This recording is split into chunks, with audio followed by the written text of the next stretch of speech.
It's time for Twig This Week in Google. Replacing Jeff Jarvis this week, we've got Mike Elgan off his visit to Cuba. He's got some interesting news from Cuba, a little kind of inside look at what's going on in that island nation. Danny Sullivan from Search Engine Land is also here. We'll talk about the latest from Facebook bots to Google's EU problem. It's all coming up next on Twig. Netcasts you love. From people you trust. This is Twig. Bandwidth for This Week in Google is provided by Cachefly. CACHEFLY.com.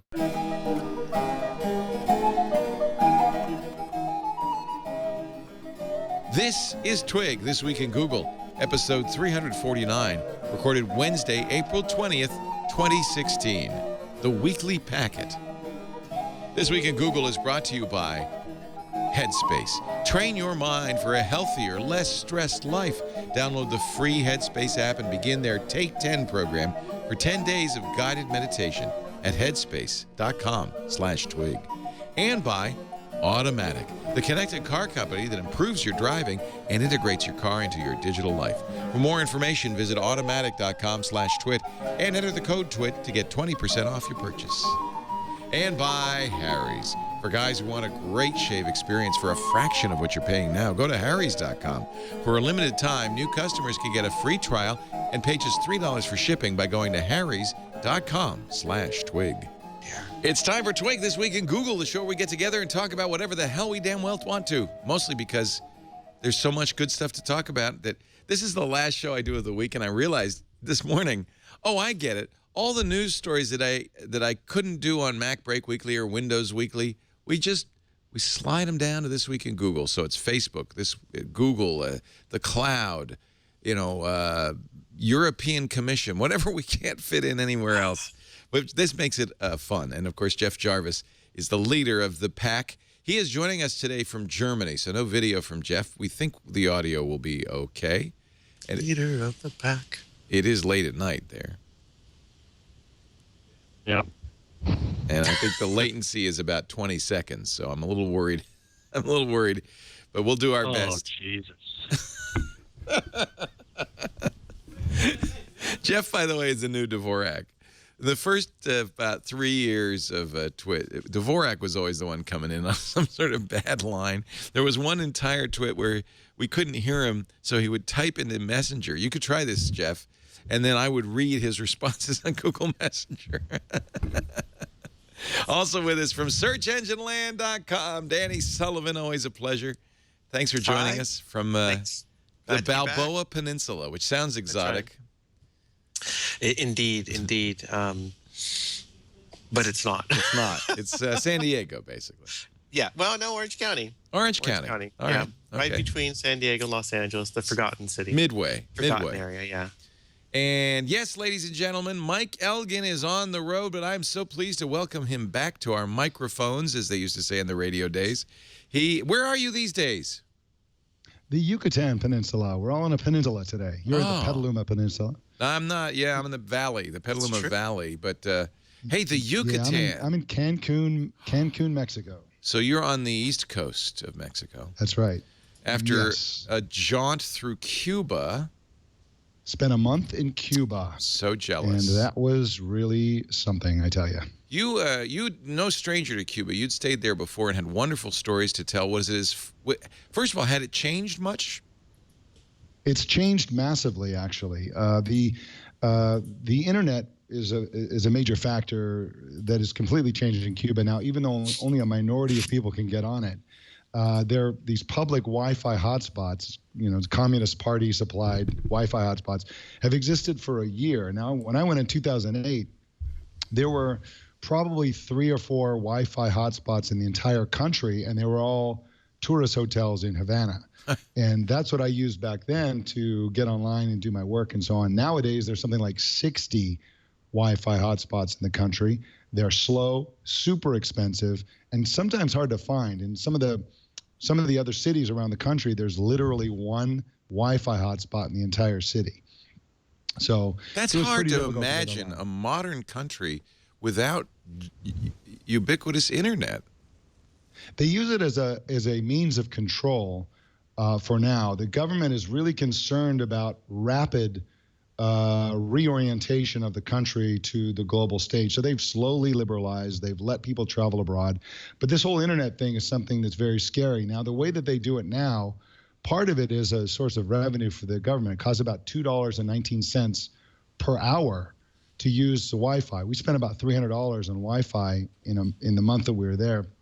But more importantly to the government, when you buy these Wi-Fi cards that give you either 1 or 5 hours online, you have to show your ID. They log exactly who you are associated with exactly what card. So when you use this Wi-Fi, everything that I do, they know that it's Mike Elgan using this connection. So it's a source of intimidation and control that they don't want to give up. So they don't let restaurants, they don't let nightclubs or coffee shops or private homes have internet connectivity for the most part. Some high-level government people can have dial-up broadband, but other than that, they want to know that every single person exactly what they're doing online. That's it's almost hard to believe that that's worse than China. It's far worse than China, and of course, it is censored internet. People think Cuba has always been a tourist destination. It's a beautiful island with amazing beaches and beautiful people, amazing music. It's a wonderful place to visit on vacation. And this gives Cuba a kind of halo effect that makes people not realize what a totalitarian communist dictatorship it is. In fact, we tried to stay outside of the tourist bubble. We lived in regular apartments. We shopped in regular stores. And it's a brutal place to live for Cubans. This is why so many of them are still trying to leave, even with the liberalization. It's a very, very tough place. Nothing works. The infrastructure is crumbling. We talked to some Canadian friends there who did an all-inclusive resort package in one of these high-end resorts in Veradera. They charge exactly as much as you'd charge at any other country, and yet they didn't have water for 4 days. Oh. They didn't. We were in an apartment where the water went out in the apartment, and the only way we restored water is the Airbnb host that was renting to us paid somebody to bring a truck and fill the cisterns for the whole building, and that was the only way he could get us water. Wow. The rest of the people in the building were very grateful for that. But Cuba is a mess because of the restrictive government. They have two currencies. People are incredibly poor, and they have food rationing and so on. It's a very, very, very tough place to live, and they definitely need Google. They need the internet. And I'm afraid that it may be a while before they really actually get online in any sort of meaningful way. It's such an eye-opener. People say first world problems and stuff, but you really don't really appreciate what that means until you hear stories like this. When we're all worried about, Google's watching what I do on the internet, and that's nothing compared to what people in Cuba are putting up with. How much of their poverty and suffering, though, is because of sanctions from the U.S.? Well, it's difficult to say. I've talked to a lot of well-educated Cubans while I was there because I never quite understood it. I mean, Cuba trades with China. They trade with Italy. They trade with most U.S. allies, really. They trade with most of the world freely, theoretically. Most of their problems are about the U.S. control of the international banking system. And so they can't raise money very easily.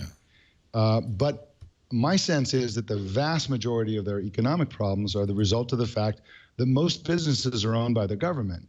There's no choice. There's no competition. Government bureaucracies are notoriously inefficient. You go to the store, and it's not like, should I buy this kind of cooking oil, or should I buy Wesson oil, or should I buy Crisco, or should I buy this, that, and the other thing? No. You go there, and this is the one brand that you have, and it's a brand that's owned by the government. Almost everything is owned by the government. And so any country that has tried to run the entire economy has ended up being extremely poor. Now, Cuba is very lucky in two ways in terms of their economic situation. They have 3.5 million tourists now coming to the island, dropping, we spent $4,000 in 4 weeks. Which is a good deal. But for Cuba, that must be a ton of money, right? It's a ton of money. I mean, and they also, Cuba also essentially takes money that is earned by the public. For example, we know one person who worked for another government. I won't specify the government because I don't want to get anywhere near identifying who this person was, but he worked for a Western government in an office inside Havana. And he was paid, I don't know, some regular salary, probably $2,500 a month. The Cuban government takes all of that and then pays him $30 a month. What? That's how it works. Holy cow. They just take money for everything. Wow. The Cuban government nickels and dimes every single thing they can get. For example, if you take a bus across the country in Cuba, as all the tourists do, it's one of the best ways to get around. They have bathrooms in the bus. They're Korean buses, and they lock the buses, and then they stop at these rest stops, and they charge you up to a dollar something to use the bathroom. Little things like that. They're always, and that's, of course, that's going directly to the Castro administration. Is Castro and his family getting rich? What happens to all this money? Well, it's sort of backwards from the way things normally work. I don't think the Castros claim that they live like ordinary Cubans. I think for the most part that's mostly true. They're not living in Saddam Hussein style palaces for sure. They don't seem to be living high on the hog. But the way things normally work is people have private businesses, they make lots of money, and then they're taxed. And governments get their money through taxation primarily. In Cuba, there's no real taxation. They basically just take the money directly. And so in order to fund the whole government on a very small GDP, they don't produce much except sugar and rum and a few other things. And they have tourism, and they have a lot of remittances from Cubans in the U.S. just sending money to relatives. That's another source, a multi-billion-dollar source of revenue for the country. They just have to take money wherever they can get it. It's a terrible system. It doesn't work. They're unable to keep up with the crumbling infrastructure. They can barely keep people fed. People are always on the brink of hunger. Almost everybody. It's a fairly equitable system, especially compared to the sense that everybody's suffering equally. Everybody's suffering. People are not actually starving, but you go to the store and there'll be big shortages and outages of things here, there, and the other thing. And it's kind of like the old Soviet Union. If there's a line forming, you get in it and you find out what they're selling when you get there, because if there's a line, it must be good. You must need it.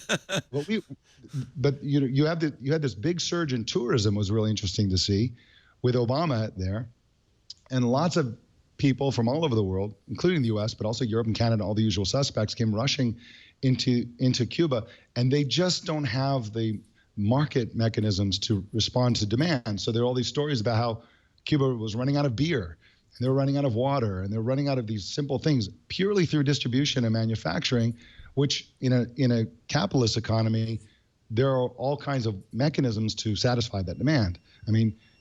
Walmart has a supercomputer to predict when there will be rushes on water, and they make sure they stock it early and all this stuff.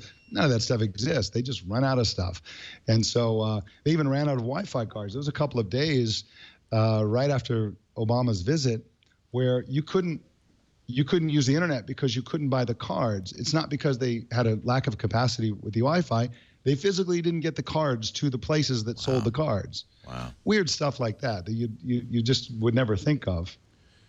That is, it's kind of shocking, and it just shows you even in a small island, relatively small island, a centralized planned economy doesn't work. It's just fascinating. Do you think that the removal of trade barriers is going to change things? It sounds like there's still a long way to go. Yeah, I don't think people quite understand the how far behind Cuba really is. One of the things that Cuba is really excited about the removal of trade barriers is it's a very agriculture-based economy, and they're still using tractors from the 40s and the 30s. I saw the pictures that you posted of Cuban transportation, a continuing series.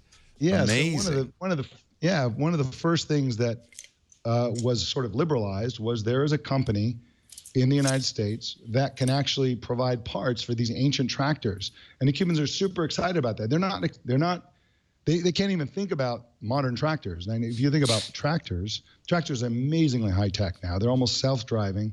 They're incredibly computerized. They just want to fix the ones they've got. They just want to fix the one from 1935 Wow. because it's broken and they need, So they've got a long, long way to go. And this is one of the barriers in which the Cuban government is well aware of, is they have two currencies.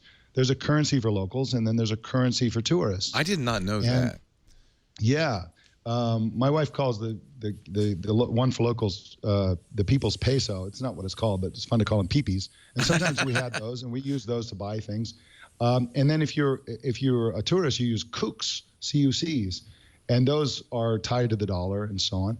But the average Cuban wage is between $15 and $30 a month. A month, Leo. The economic disparity with the rest of the world is so out of whack that. Well, and that puts a $2 Wi-Fi card into perspective. I mean, you're not going to buy that. Yep. And so there's a dual economy now of people who have friends and relatives in the U.S. who can send them iPhones, and then there's people who couldn't imagine ever having an iPhone. Yeah. And so it's got a long way to go. The government is aware that it's an unworkable problem, and they're also aware that sort of they're kept in power by this cult of personality around the Castros. Raul Castro is in his 80s. Fidel Castro is in his 90s. That's not going to last too long. So they're struggling for solutions. They don't want to give up power. Who does? Meanwhile, the Cuban people are champing at the bit to move forward and join the world as a liberalized economy. And I think that theoretically, two of the achievements they talk about with the revolution are the education system and the healthcare system. I can't speak directly about whether or not they have successfully done those things, but they seem to have high literacy. They have 99% literacy, which is really great. That's amazing. They have a lot of people who speak English, so they have lots of engineers. So theoretically, in a capitalist world, the sort of the jobs rush to the low end of the market where you have high education and low wages. So Cuba could become like this new Singapore or what China was a few years ago or something, potentially, if the government would just allow it. When you hear about this poverty and this desperate circumstances, and then you read stories about the lung cancer vaccine, for instance, that Cuba's had for years, you wonder how such a thing could happen. And you really feel for the people, and I do hope that something can happen for them and make their lives better. What a tragedy. Yeah, and I do recommend that everybody visit Cuba if you can. It's going to change, but maybe not as fast as we thought. It's never like it is now. Yeah. But it's an interest. It was a really fascinating place to go because again, we really tried to live like Cubans. We lived in regular apartments. We shopped in regular stores. We made a lot of friends. We had a lot of candid conversations. One thing that's very different now. When we were in 2008, everybody's scared to death to say anything to us. And now people are just openly criticizing the government. Interesting. Out loud. And so there's a lot of boldness. There's a sense that things are changing. Good. And I think they really are. Good. Yeah, and I don't know if they were much better under Batista. I mean, he was pretty corrupt himself. Yeah. And And there were multiple revolutions in the 20th century, and the U.S. invaded several times. It was not a great situation. There's just got to be a way for Cuba to have its independence, to have a certain amount of equality, but also, one of the shocking things, I mentioned before the show that I went to the Rolling Stones. The Rolling Stones came to Havana for the first time, and I didn't realize this aspect of it, but everybody was talking about this because only a few years ago, it was illegal to even listen to the Rolling Stones. Popular music was literally illegal. You could literally go to jail for having an album or a CD with music on it. And that's a degree of repression that is just pretty outrageous. So this whole Rolling Stones event was just like, wow, it's a new world. There were actual Cubans saying, from now on, we'll measure everything as being before or after the Rolling Stones. Isn't that interesting? Wow. Mike Elgan, who's just off a month in Cuba, he's now in Mexico and Cancun. If you want to follow Mike's travels, he's back to the peripatetic Mike Elgan we know and love. If you want to follow his travels, of course, on Google+, he's still posting there, and I noticed a lot of them. Is everything making it to Facebook as well? Facebook and Twitter. Yeah. And you have a blog now. And I have a blog called becomingnomad.com. It's sort of a site about the digital nomad lifestyle.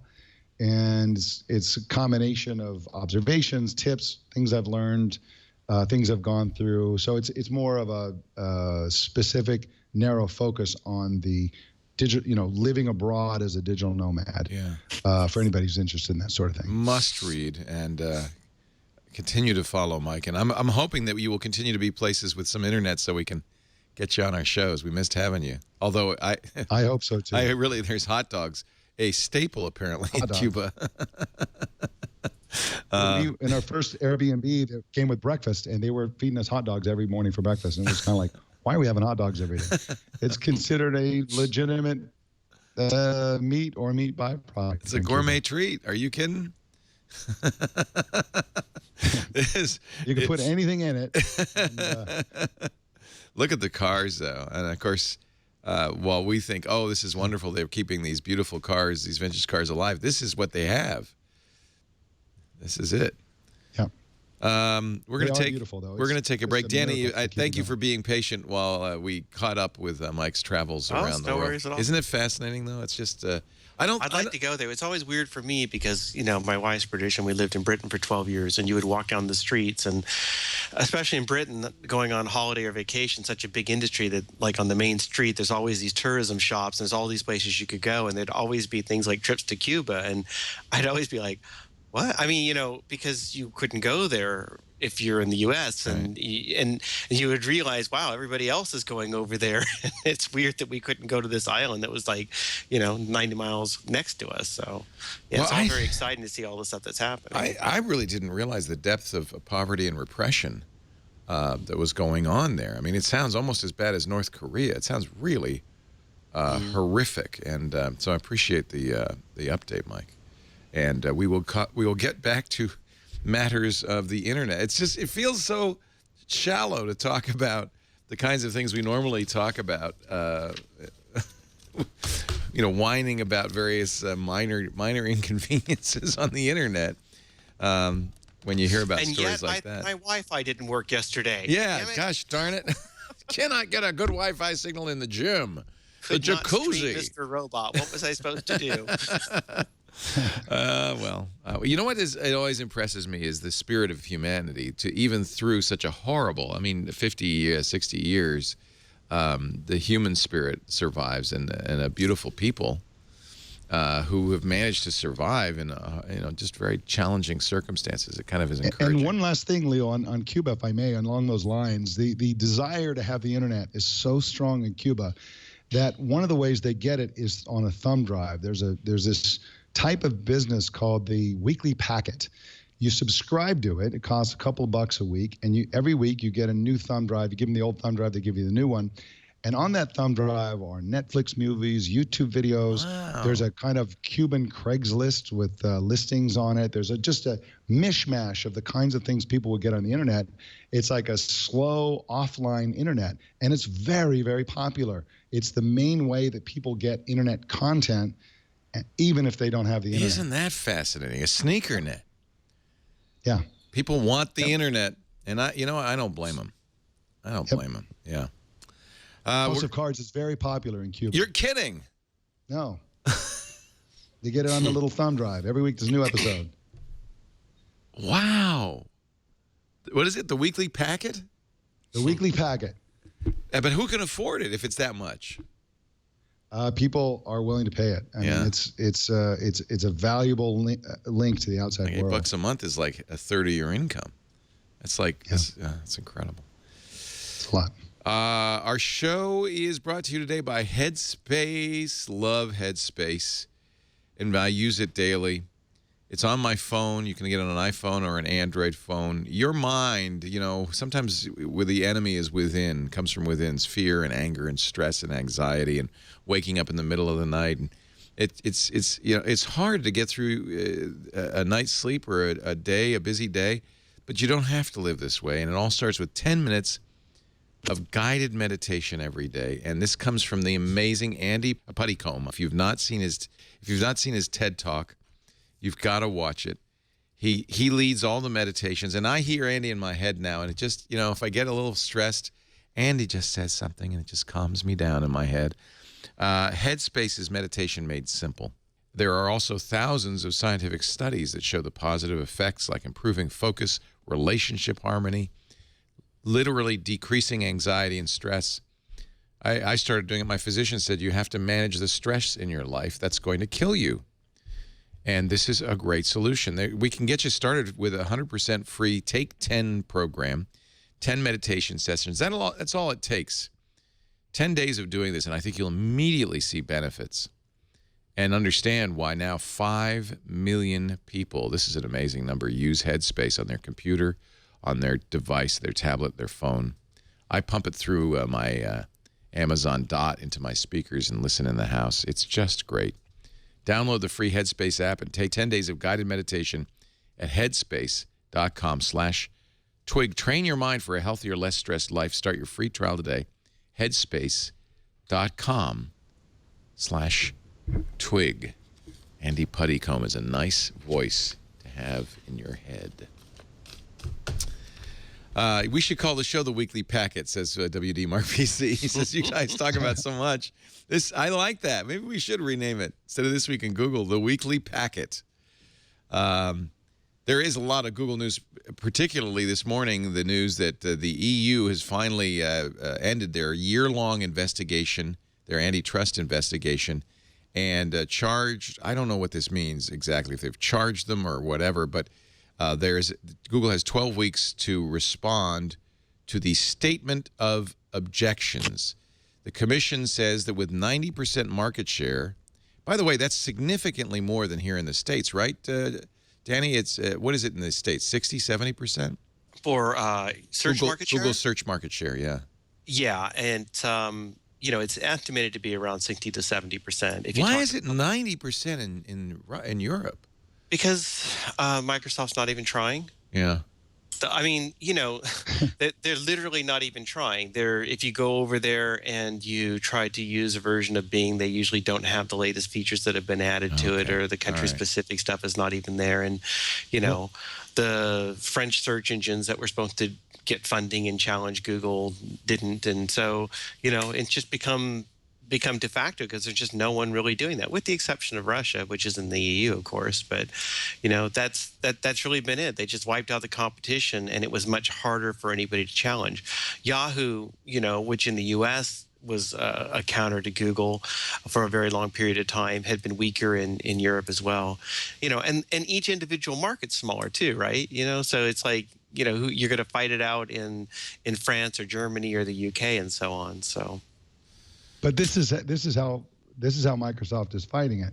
This whole it's kind of because of Microsoft's prompting, Fair right? Search, yeah. right? Oh, yeah. Fair Search is the complainer in this case, and Fair Search is a Microsoft lobbying organization that exists to take down Google in every way it possibly can. Oracle's involved and others. Well, it was backed by Microsoft. It was never entirely Microsoft, and actually Microsoft has pulled out of Fair Search now.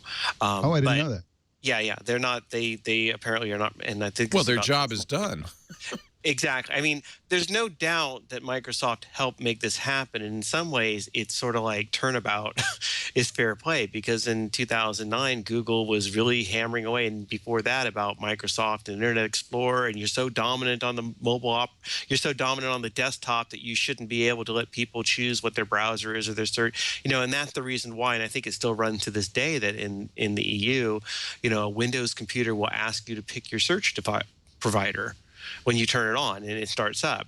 And so no, not not only your search provider, your browser, because that was your browser. Yeah, there's we call it the browser ballot, where they say which browser would you like to be your default, and that's over now. That just ended. But Google really pushed for that. Google was like, yeah, we need to have this because they're too dominant. And so now Google is going to be taken up in part by the same kind of actions it took against Microsoft. Well, and also, I mean, if you want to mention Microsoft, this is very similar to the Department of Justice's suits against Microsoft in the late 90s, claiming the same thing: dominant market share used to promote a new market in the browser, and that's exactly what the EU is saying is.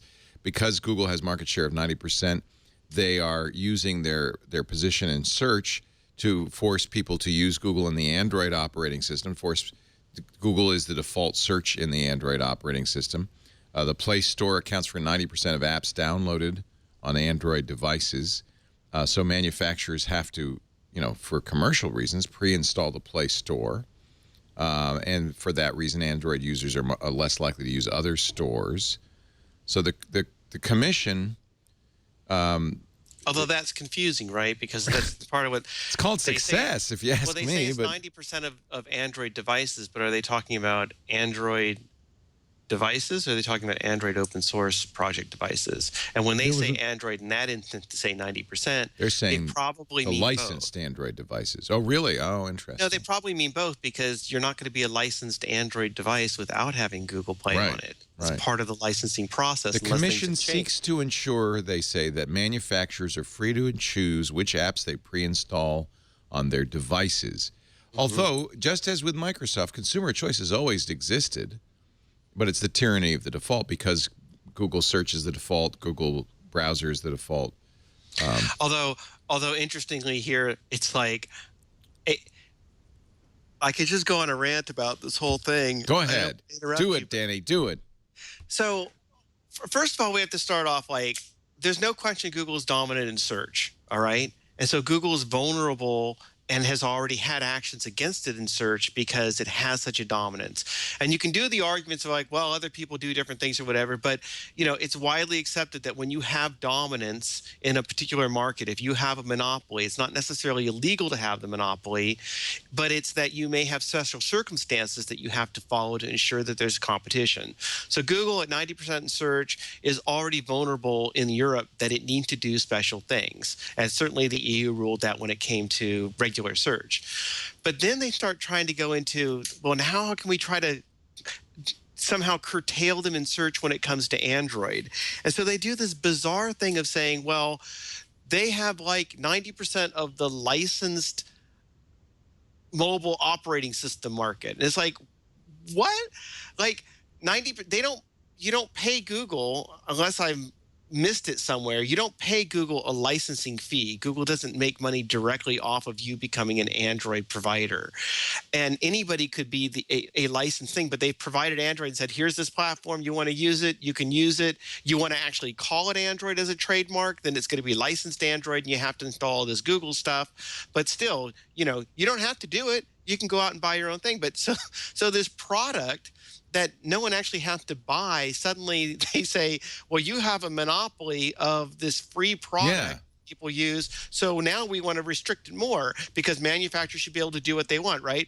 But Apple doesn't have any of these restrictions, right? There's no argument in here that says, well, Apple shouldn't be able to shove Watch on its device, or shove podcasts down your throat, or shove Pages down your throat, or shove any of the other Apple crap it wants to on iOS that you cannot install.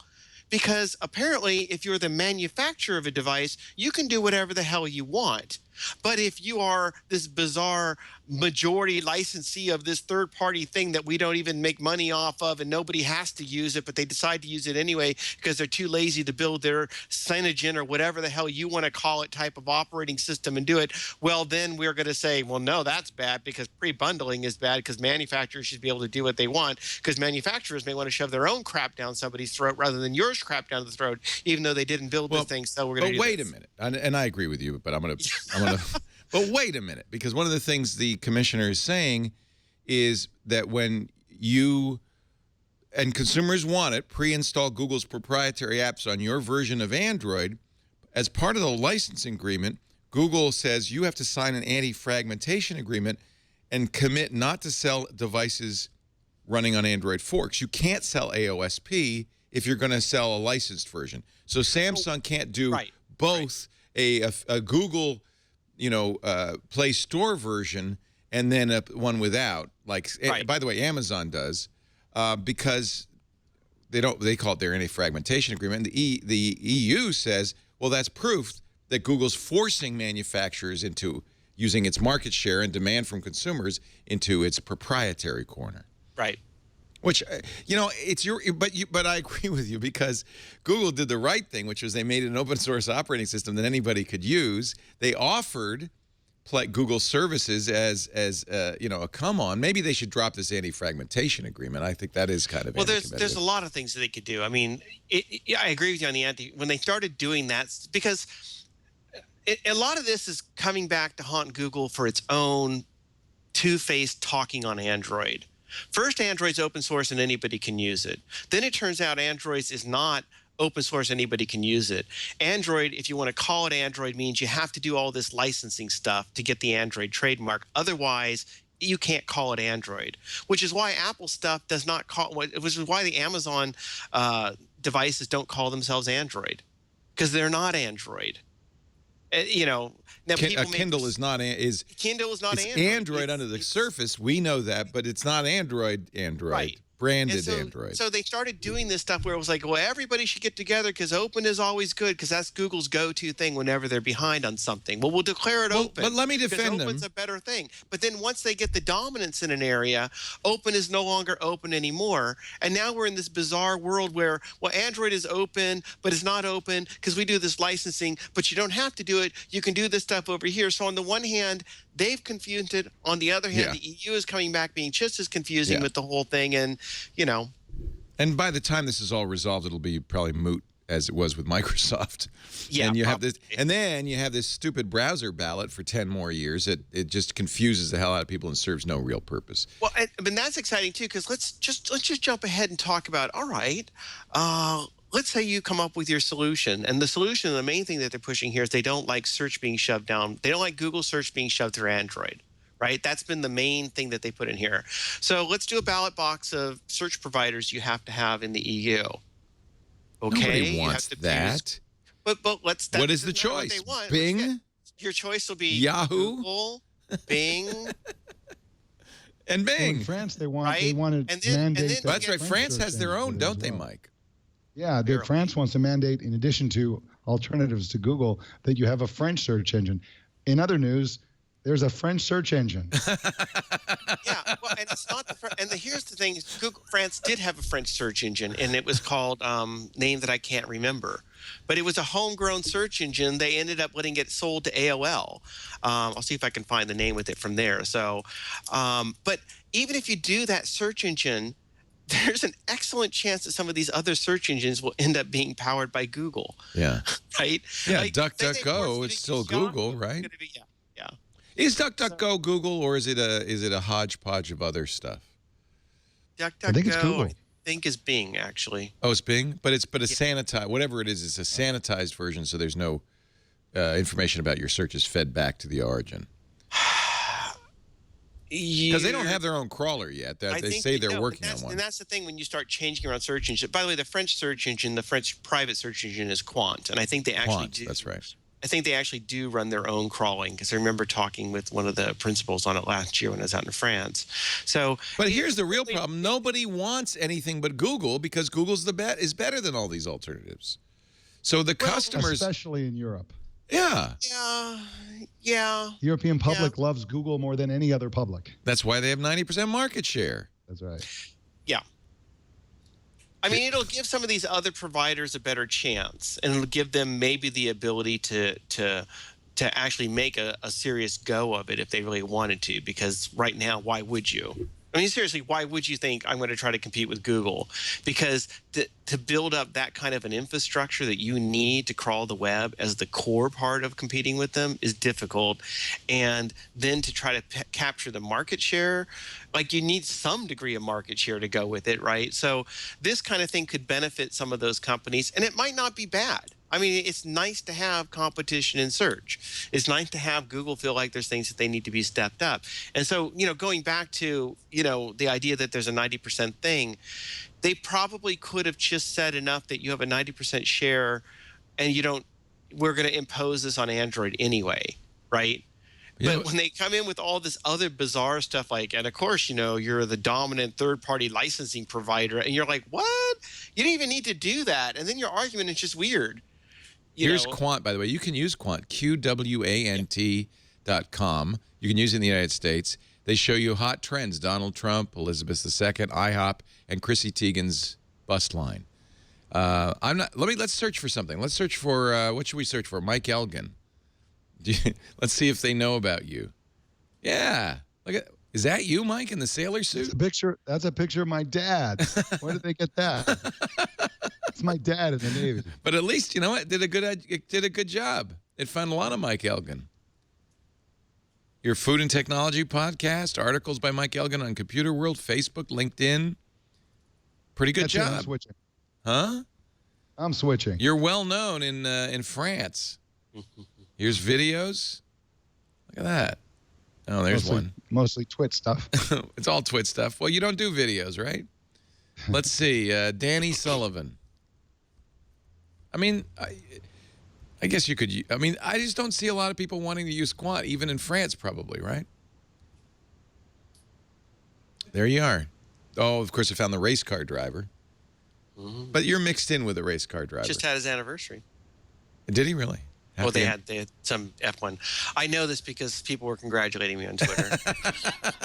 You're kind of inextricably entwined now for the rest of your lives. I know. I just look at what the EU did with cookies, and I feel like that's a really good example of how all of this is really going to end up with something that makes no one happy, solves no problem. There's nothing as enjoyable than every time I go to a website having to shut that damn window telling me there's this cookie. Yeah, and what did it accomplish? You really did a great job there. Good for you. Yeah. I mean, if people are listening and don't understand what we're talking about. Meanwhile, when I'm watching Sky TV and I change the channel, Sky doesn't tell me every time I go to a channel. And by the way, we're monitoring everything you watch, right. And we may use that for however we want. Right. It's insane. When you go to sites, nowadays every site, because if you want to do business in Europe, you have to do this. There's a big banner the first time you visit that says, "Hey, we use cookies. Is that okay?" Yeah, that's okay. Click that. It's just annoying. It doesn't solve any problem. Costs money to implement. Sometimes it feels like the EU is just hyper conservative about anything. Any sort of new business model, any sort of new thing, they just like, wait a minute, we can't have a new thing. I mean, to a very large extent, if you take a 10,000-foot view of Google's business model around Android, it's just a different business model. Yes, we gain dominant market share by giving away this great operating system on all these phones. And the business model is we get the manufacturers to bundle these apps, people launch the apps, and we make money from advertising. That's just the business model. They don't like that business model because it doesn't match or map against anything that is understood or well known. But it seems like a pretty straightforward business model. The OEMs are in a position where they can choose alternatives. My Samsung phone has is prioritized the Samsung browser, not Chrome. They do use Google as a search, but if they didn't, I would immediately change it anyway. So. But the companies that do try to do innovative things with CyanogenMod and all these other things with the exception of maybe Amazon, alternative user interfaces and so on, they're routinely rejected by the public who say we want virgin, vanilla Android. That's what we want. Yeah. Well, no, but I mean, the biggest selling Android device you have right now is from Samsung, unless I'm off the mark. I'm sure it's the S7. I'm sure outside of China, right? Yeah. And there's no way that that's a pure device. It's full of crap. It's the number one in terms of the second biggest one, but in terms of a market share, it's a tiny percentage. Right. It's less. But Danny, it's less full of crap than ever. In other words, they're feeling market pressure to tone down TouchWiz. My Verizon phone, That's Verizon. That's not Samsung. But it's like.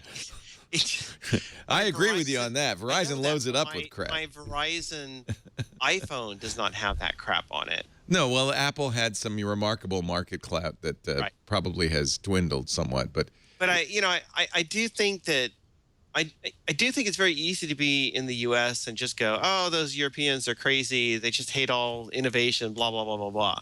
I do think that there are, some serious concerns they have that Google's market share in search is much higher than in the U.S., right? There really is no alternative out there that people are using. And that raises obvious concerns to begin with. You have those concerns about anything that happens regardless when something's especially when it comes to how people seek information.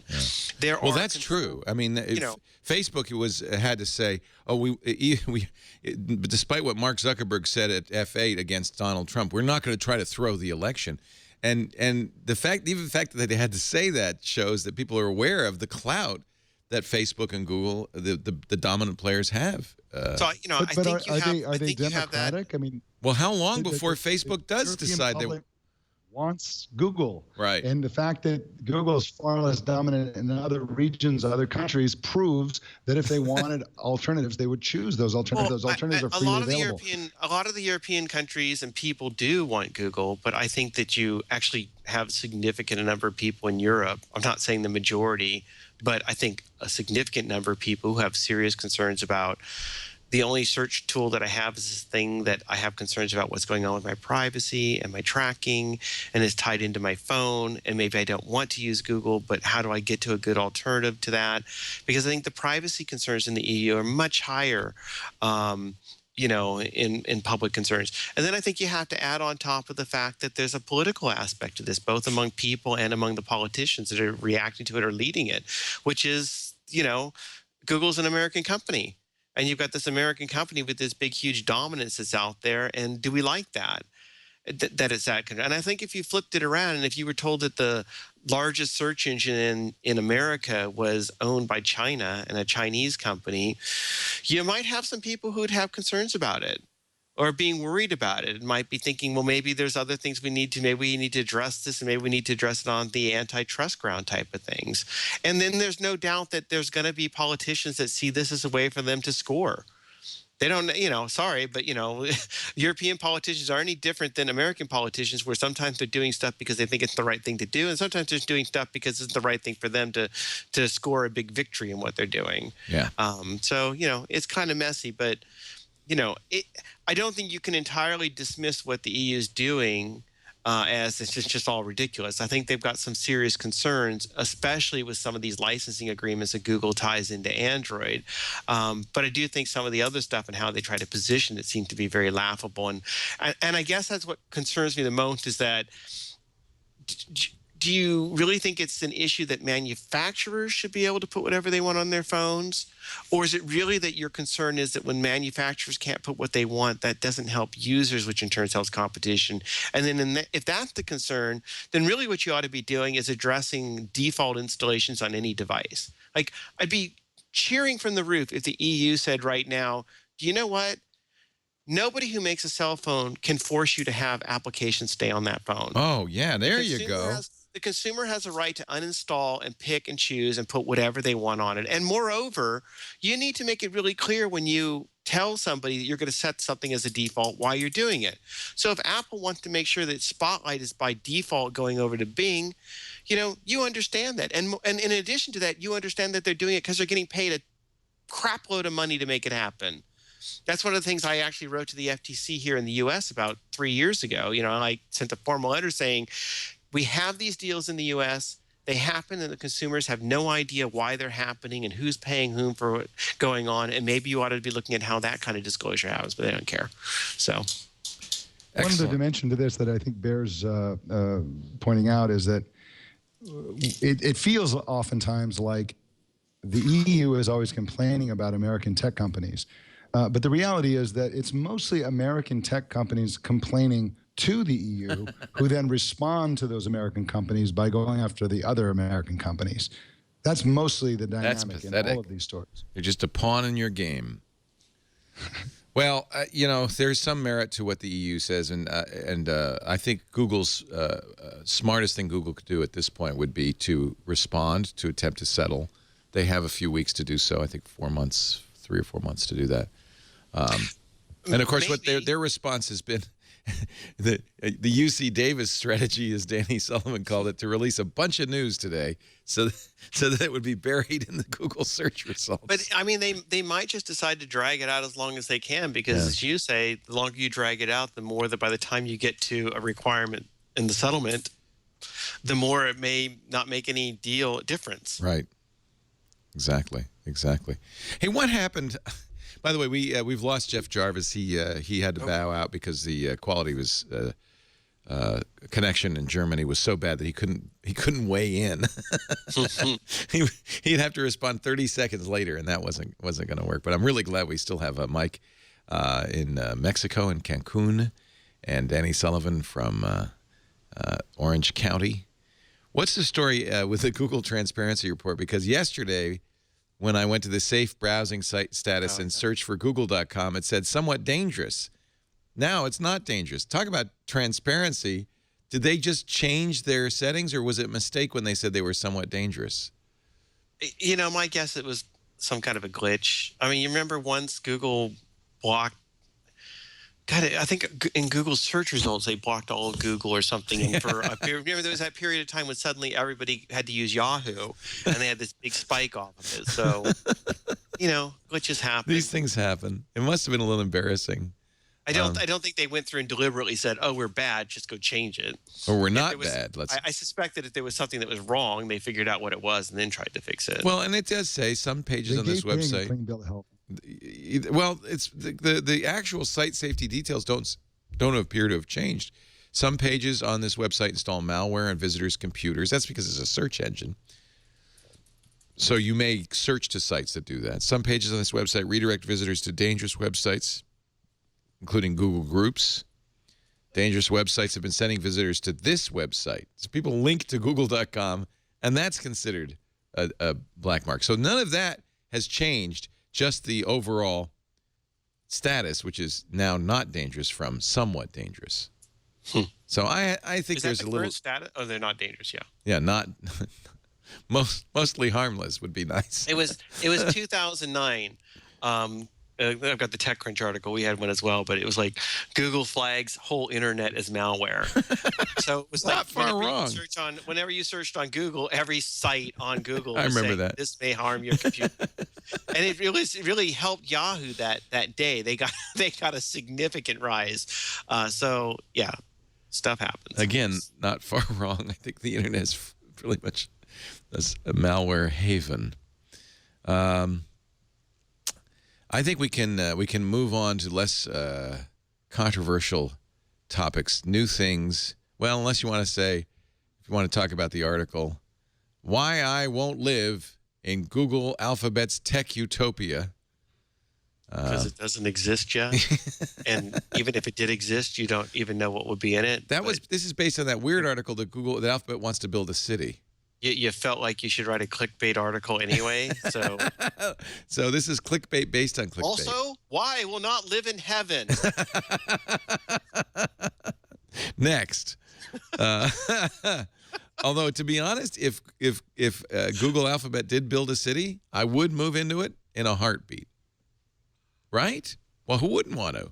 You know what? I bet that if they're like giving you a free house and everything, you might like, actually, I think I might live there. It would have high-speed internet. It would have autonomous vehicles. It would have green roofs. This comes from ads everywhere. It would have, mini kitchens. There's a price to be paid. Yeah, no kitchens because you're going to eat out every night. This comes from the Recode. You say, Danny, that this Recode article in the first place was clickbait. No, that one's not. Oh, okay. Because that's a report and that's actually a report off of the Alphabet article, right? Right. So that's like, here they're planning to do this thing. We don't really know much about it. So then, but to me, it's like, why I won't live in this thing we barely know anything about. So it all goes back to the exclusive piece in the information by Jessica Lesson. Alphabet Sidewalk Labs is considering not a city, but a futuristic district, Project Sidewalk. They've been working with 100 advisors on a plan for a standalone digital district, which would mark one of the most high-profile attempts at a dedicated technology testbed. Please, Google, if you're listening, I volunteer. You got to have some old people. Can't all be millennials living there. Somebody's got to slow traffic down by crossing the street at a snail's pace. I volunteer. This is kind of the original intention of Epcot Center, which if you look at the old videos of Walt Disney rolling out the vision, what they ended up with was very different from what they intended to, and partly because Walt Disney died. But last time I was at Epcot, I took a picture of the telephone booth of the future. This is an alternative future that I think is not going to happen. That's why it's so hard to predict the future, because I think nobody would have predicted, maybe somebody would have, the ascendance of the pocket computer and its ubiquity and its total addictive nature. I don't think anybody really knew that was coming 10 years ago, let alone I think Google should buy 50. an existing town like Detroit Why And, not? yeah, put Hyperloop transportation and Yeah. flying couches. Elon needs to and buy all it that. with Google. They did have that Yeah. contest where some town renamed themselves Google or something. Yeah, right? but that was to get Google Fiber. Yeah. It didn't work, by the way. They didn't get it. Do you think they Yeah, named themselves back? I'm sure they can come up with a. I'm sure they can come up with a city to buy here or there. Made in New York in our chat room is suggesting that Google's prototype community of tomorrow should be called Goopcut. Coop cut. I like that. That's good. I'm moving to Goopcut. Mike Elgan, he was living in the country of the past. He's now moved to the Middle Ages in the Yucatan Peninsula. Where are you going after this? Do you know? We're leaning toward Europe, France, and the UK. As boring and delicious as that sounds, but yeah, we're not sure right now. Nice? Cancun is actually a great place because it's a hub to the Caribbean, to South America. Yeah. We have a couple of trips planned coming back to the United States as well. So who knows? Could be just about anywhere. We'll be here for at least a couple of months. I'm so damn jealous. I'm just really, I'm happy for you because at least somebody gets to do that. So much more to talk about. Let's take a break and come back with more, and then we can talk about Facebook's frustrating and useless chatbots. I haven't talked to you about F8 and chatbots yet, Mike, so I'm curious what your take is on all of this. Okay, I can't wait to tell you. Can't wait to find out. Our show today brought to you by Automatic. Love my Automatic. Got one right here. See, it turns out every car, not in Cuba, you can't use this in Cuba, but every car built since 1996 has a OBD or onboard diagnostic port right under the steering wheel. It's open, it's available, it's not illegal to plug into it. I think most of us just look at it and go, oh, that's for the technician when he's going to, fix my car. But, it can be used for a lot more. When you attach the automatic, suddenly you've got the quantified car. This just plugs right into it. And it integrates with so many things. You get real-time performance data. So the first thing you do is install the automatic app on your phone, Android or iOS. It pairs via Bluetooth. And now you're going to get all sorts of performance data. You can actually look at the temperature of your engine as you're driving. You can get audio alerts signaling that you've stepped on the gas too hard or you're braking too hard or you're going too fast. That helps you become a better driver, a more efficient driver, too. Their commute analyzer determines when you should leave for your destination and how you could save money by making your commute more efficient. Seeing how much a drive to the store cost in gasoline is really great, and it's real time. It's based on where you got gas last and the amount of gas your engine's using. It's really accurate. The dashboard web app provides granular information, lets you export trips, and then you could tie it into other things. So I have it automatically, for instance, via If This Then That, porting out my every trip to an Evernote notebook, keeping track of where I go, and it has the map, it has the distance, has information about how I drove, a score associated with it. It also works with the Amazon Echo. Yeah. It's so cool. You can ask the automatic how much gas is in my tank. Nest, so it can turn the thermostat up when you're on your way home. Your Mechanic, so you can figure out what those lights mean on the dashboard. It'll work with FreshBooks and Expensify and Concur, so you can keep track of business mileage automatically. And if you have a teenager, this is the best thing you can get. They have apps that will integrate to help your teenager be a better driver and help you keep track of what your teenager's doing in your car. They've even got 24/7 crash response, so you can feel secure knowing Automatic is keeping you and your loved ones safe at all times on the road. Apple Watch and Pebble integration as well. And none of this requires a monthly fee. You just have to buy the Automatic. Normally, that's $99.95, but we have a special offer code, TWIT, TWIT. They'll save you 20%. Automatic.com/TWIT. And use the offer code TWIT to save 20% off the regular purchase price. I got two. I got one for Lisa and one for me. I love the Automatic. Automatic.com/TWIT. And if you follow my Chief Twit bot on Twitter or on Telegram, that's how I give you the notifications. When I pull up out front, you'll get a notification. Leo has pulled up. That's using If This Then That. And it knows when I've turned off my ignition within a certain area on the map and tweets for me and posts to the Telegram bot. I love that kind of thing. The sky's the limit. Automatic.com/TWIT. Mike Elgan is here. He's visiting us again from his jaunts around the world. Danny Sullivan from Search Engine Land as well. Let's talk about F8. Were you able to see any of the F8 conference, Mike, or read about it? No way. Yeah. Not from Cuba, but I read all about it when I got back. Yeah. And, you know, I was a huge cheerleader for bots when they first came out. I was, as you know, I think it was on this show maybe a month and a half ago that I recommended X.AI, which has got the Amy bot that interacts via email and so on. But what's bothering me about the whole bot hype thing is the degree to which it's being viewed as an alternative to apps. Companies are frustrated because their app is hard to discover, and even if people install it, they forget about it. It's hard to make an app that's both discovered and sticky. And they're saying that bots are the solution because you don't have to install anything. It's just there, you just chat and so on. The problem is that I think bots are going to be, in aggregate, far worse than apps. Individually, if you just look at the 1-800-Flowers bot, you think, oh, I could order, I just want a dozen roses sent to my mother on Mother's Day. Okay, that sounds like a good application for a bot. But what happens when all the florists are on and there are dozens of thousands of bots? How do you find them? How do you remember to use them? And everyone you use is now kind of sending you spam messages, right? Yeah. And the flawed logic behind the hype around bots is that, hey, everybody's doing messaging. So that's where the eyeballs are. We'll just go to where the eyeballs are and then we'll succeed because that's where everybody is. That's flawed logic because people go to messaging because it's free of spam, because it's free of visuals and complexity and hype and marketing.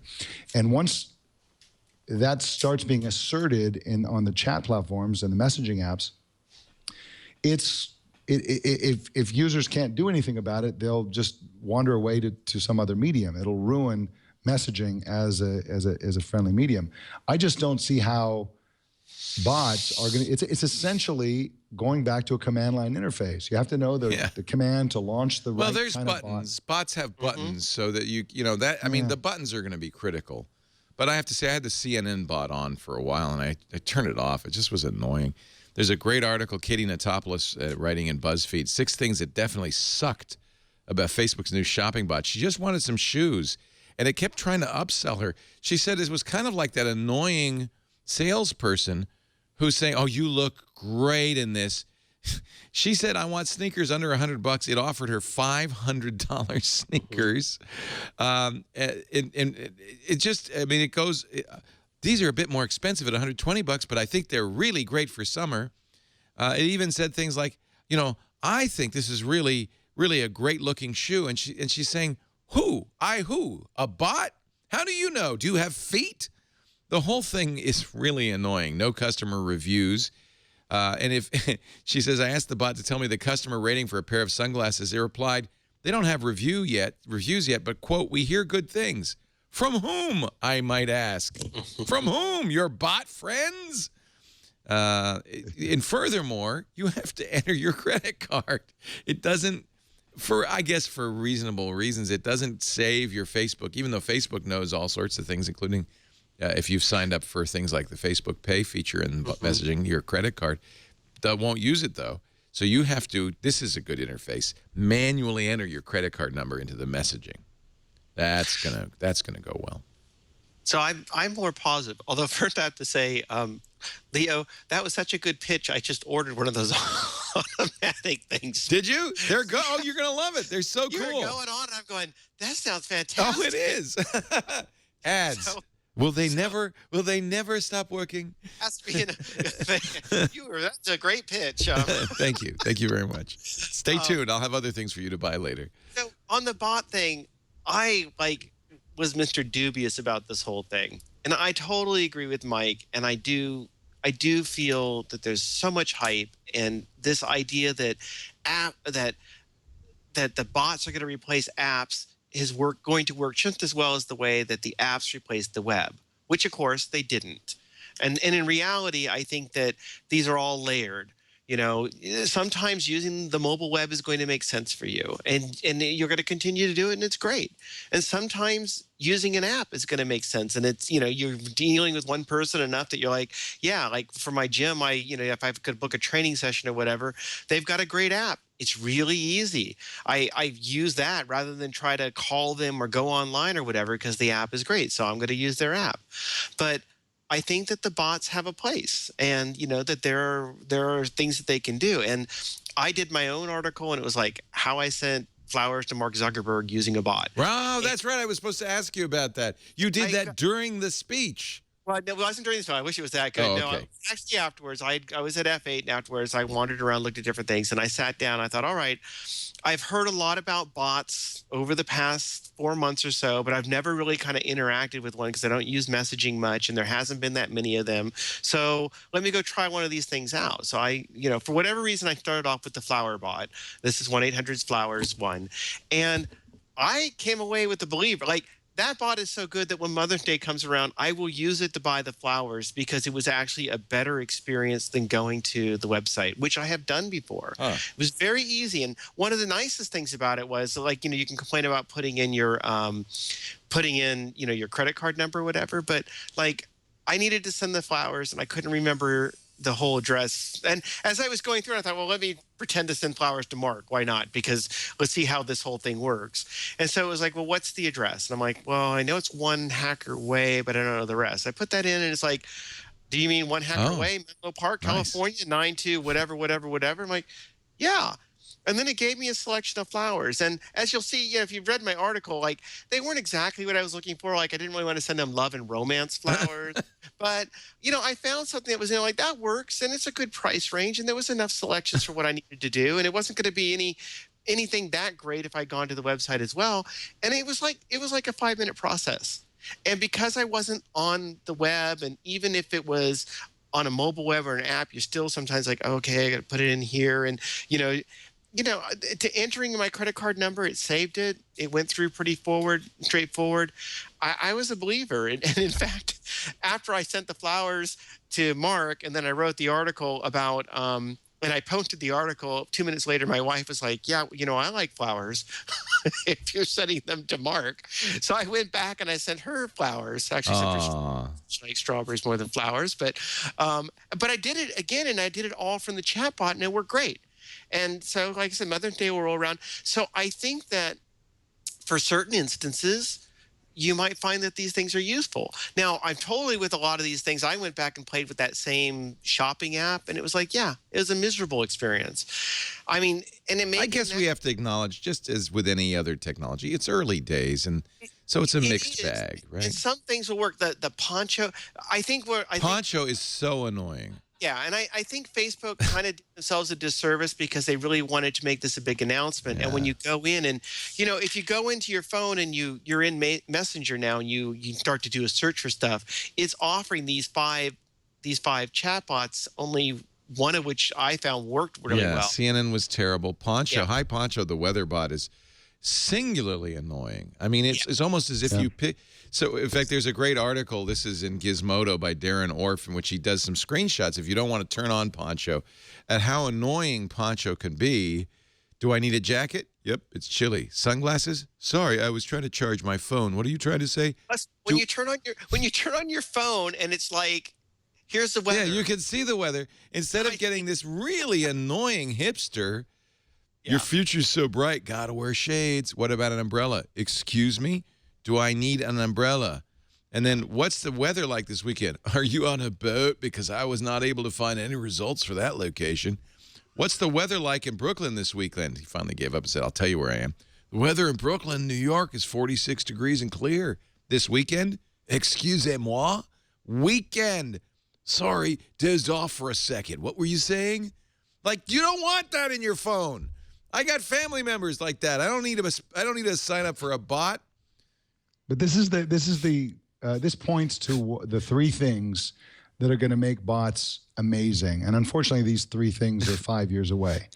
So the first thing is real artificial intelligence. We have to get to the point where computers can understand random things like this is umbrella. Artificial stupidity. It needs to say, oh, he's asking me if I need to recommend an umbrella. So you need real AI to manage, not in every individual bot, but a referee, sort of a platform that referees that manages all this stuff. It could be the chat app. Okay. The second thing is the app itself needs to have all the data. It needs to know who my mother is. It needs to know what everybody's address, like Amazon, the kind of information Amazon has. But doesn't Credit Facebook card, already everything. know that? Well, they should. The third thing is that I think the real killer app of this is voice interaction. So I agree. typing messaging, I think, is okay, but we really just want to talk. And if you can imagine the integration of Siri, Cortana, Alexa, and so on, as the manager of all these third-party apps, bots, excuse me, and can intelligently choose those. So let me give you a real, the flowers example that Danny's talking about is one of the best current examples for how bots work. But here's how it should really work. You talk to the bot, you talk to Siri or Cortana, and you say, or Google Now, and you say, I want to send flowers to Mark Zuckerberg. And the bot should come back and say, I've noticed through your past purchase that you like organic foods and organic things. There is a small shop in Mark Zuckerberg's town that sells organic flowers. It's only a couple of dollars more than the cheapest flowers around. Would you like to consider flowers from that? Yes, I would. Okay, so here it is, blah, blah, blah. That kind of intelligence will make this amazing, life-changing. But for now, we're going to be struggling against the stupidity of AI, the inability of it to know anything. The data for all these products have not been keyed in and optimized for bots. So the world is not ready for bots yet. The AI is not ready for bots yet. And I don't think the public is going to be thrilled with all this frustration. So I think that for the next year, there's going to be I think bots will kind of unfortunately be a little bit of a laughing stock because people will have so many frustrating experiences like the ones that you talked about. Yeah. Yeah, but it's early days yet. And I think there's potential there. I think we don't even really fully understand what bots are best for, how they could be best used. And I think you're exactly right. AI is nowhere near as good as it is. And I finally got the Amazon Dot, which is I'm a fan of the Echo, big fan. Own 4 of them. Yeah. But the Echo speaker is kind of mediocre. And I would like to have the Echo be able to do things like play me music and read me books in a way that sounds a little bit better. So the Dot is a speakerless, or almost. It has a small, function utility speaker, but it's basically a speakerless version. It's the top of the Echo cut off. And I paired it to a Bluetooth speaker, which seemed to be the best way, better than plugging it in hardwired, because it didn't seem to wake it up all the time, things like that. But Bluetoothed it, put the Echo near where I am. The speaker is playing loud. It's great. It's always there, always available. And when the Echo suddenly has full stereo sound, rich stereo sound, it's just remarkable. And I really think that is a platform that is, and it's a let's face it, that's a chatbot essentially. It is, and it's doing what I'm talking about. They have what they call skills. Third-party developers, yep. And Amazon was very aggressive with this, built these skills. But it also has the problem that I was talking about, which is in order to use a specific skill, you have to have skill yourself. You have to know, well, what's the command specifically that will enable that skill? For 1 or 2 skills, it's fine. If you want to use 12 or 24 or 3 dozen of those skills that are available on Amazon Echo, it's like there's a lot of homework to do to figure out and remember how to do it. It really needs to be smart enough, because I was going through to add some skills, and there are like 10 pages of different things. Oh, it really needs to be smart enough to know that when I tell it something, that it goes right and just finds the skill and runs the skill rather than, do you want to install it?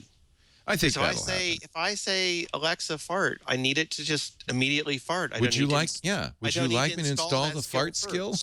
Yeah, and then tell you that the syntax is. So from now on, you need to say it this way. That'll happen. See, but I don't want to do that. That's going to be a real leap for it too, because I don't want to actually have to remember the syntax. It should figure that stuff out. Well, that's another failing of natural language right now. It's not very good. Good article in Bloomberg, although unaccountably loaded with dancing GIFs. I wish can we just talk about the layout on this? I don't know what they're trying to accomplish, but it's everything but Punch the Monkey. But it is on the did somebody get a GIF animating program at Bloomberg and decide, what this article needs is more dancing echoes? It's the strangest thing. The real story of how Amazon built the Echo, of course, it's in Amazon's Lab 126, where the Fire Phone was built. It was originally created to build the Kindle, and it was one of, I think it was Project D or E. They do them in the alphabet. The one before it was augmented reality, apparently. The team somehow was doing something along the lines of a voice response system. Jeff Bezos didn't really think much of it, but they went ahead. Some have reported that that's one of the issues at Amazon, is that you spend a lot of energy, way too much energy, thinking about whether Jeff will like it, and doing more things probably than you would. Project C was an augmented reality program of some kind, which died. Project D ended up being the Echo, despite Bezos's suspicion of the whole thing. It's good. It's a good article, well researched.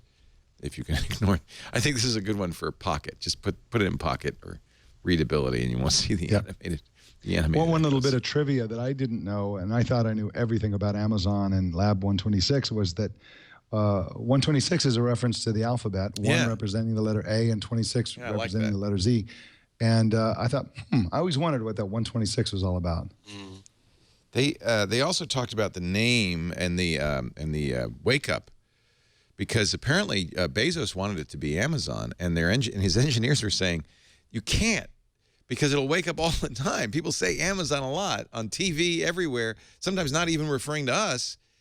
And so they wanted to be Alexa, which is much less commonly referred to. Jeff resisted, but eventually I think... They should just let you make it whatever you want, though. I want the hot word to be the hot word I want it to be. Yeah, the only time I've ever seen that is in the Moto X, where you could create your own. Right. And I guess it's because it uses too much processor power to have arbitrary words, sense. Right? You want to have just a few patterns built in. And still, come on. I know. Well, we got a long way to go, right? Save the processing locally. Overwrite the RAM. Do something. Or the ROM. Make it better. And then there's people in Cuba who don't have water for 4 days. I just want to remind you. Yeah. Although I have the feeling that Cubans would rather have good internet connectivity than water. Isn't that interesting? That just shows you how much. I think you're right. I think once people really get experience of the internet, the world changes. It's a different world we live in. Google set up this one. I know we talked a lot about Cuba earlier, but one last thing I have to mention. Yeah. Google partnered with an artist whose name is Cacho, Kcho, and set up a room at Cacho's sort of an art compound. And this artist does lots and lots of things to get young people involved in art and culture and so on. And this partnership with Cuba has 20 Chromebooks set up. And these Chromebooks are on a super fast Wi-Fi that's supposedly 70 times faster than the government Wi-Fi. It's literally the fastest internet in Cuba. I don't know how Google does this stuff. How they provide super fast connectivity in a place that just doesn't have it anywhere else. But they also had Google Cardboard there. And they also had free Wi-Fi, which is the only place in Cuba where you can actually use Wi-Fi for free. And what's fascinating about it is people were lining up to use those fast Chromebooks.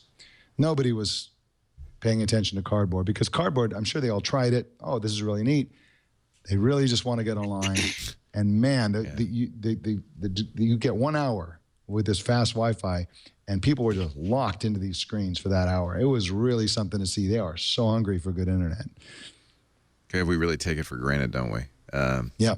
You know, just the fact that you can stream Game of Thrones or, House of Cards. It's really remarkable. Really remarkable. And a couple of changelog. I will do the changelog, which is just going to be a bunch of new features. Google launched a bunch of new features today, and I think as Danny Sullivan said, it was to distract people from the EU decision.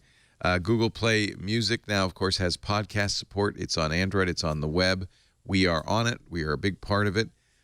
It's kind of rolling out slowly to Android. I don't yet have it on Android, but on the web, if you're a Google Play Music user, there will be now a new menu that says podcasts, and you can search for podcasts over here under the Hamburger. You can search for podcasts, so you could search for or you can actually search for Twit's a way to see what all the shows we do, or you can search for individual shows as well. And I imagine most podcasts will be on here. I think the podcaster has to submit, just as they do with iTunes.